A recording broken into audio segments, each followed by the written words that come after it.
بخاری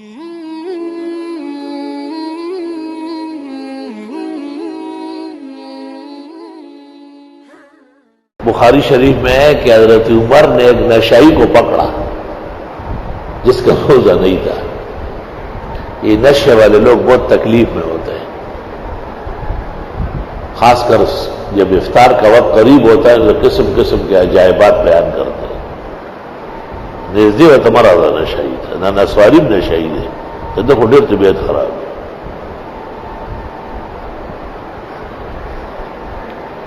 یہ ایک نسواری تھا، وہ بیوی کو کہتا تھا بس آج کسی وقت بھی آپ کا فیصلہ کر لوں گا، اور بیٹے کو کہتا ہے کل سے اگر آپ اسکول گئے نا تو یا آپ ہوں گے یا میں ہوں گا.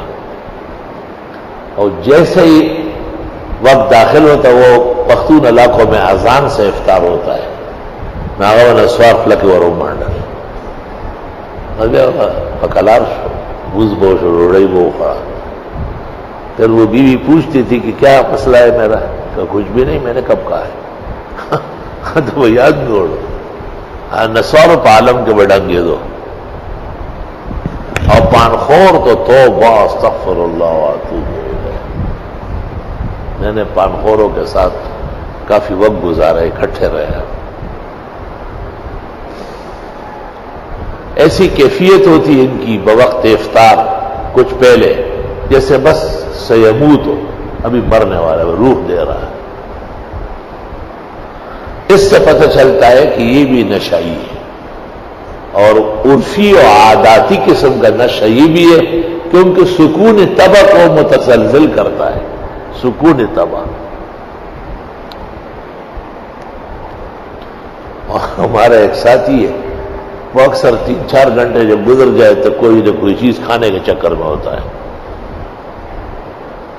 تو ایک دوسرے ساتھی نے اس سے کہا کہ آپ روزہ کیسے رکھتا ہے؟ آپ تو 3 گھنٹے کے بعد آدھے گھنٹے میں کچھ ملنا چاہیے، کچھ کھڑا چھوڑا ہونا چاہیے. تو اس نے اس پر اشکال کیا، اور میں بھی فکر مند ہوں کہ واقعی یہ 15 گھنٹے اور 17 گھنٹے کا روزہ کیسے رکھے گا؟ اس کی تو عادت ہی نہیں ہے. ایک یہ کہ اللہ ایمان کی برکت سے مومن کو بچاتا ہے، اللہ کی قدرت کا کرشمہ ہے. اور دوسرا یہ کہ اس قسم کے لوگ پر نفس پر قابو نہیں پاتے، ان کے لیے خطرہ ہے کہ کئی فریضہ متاثر نہ ہو جائے.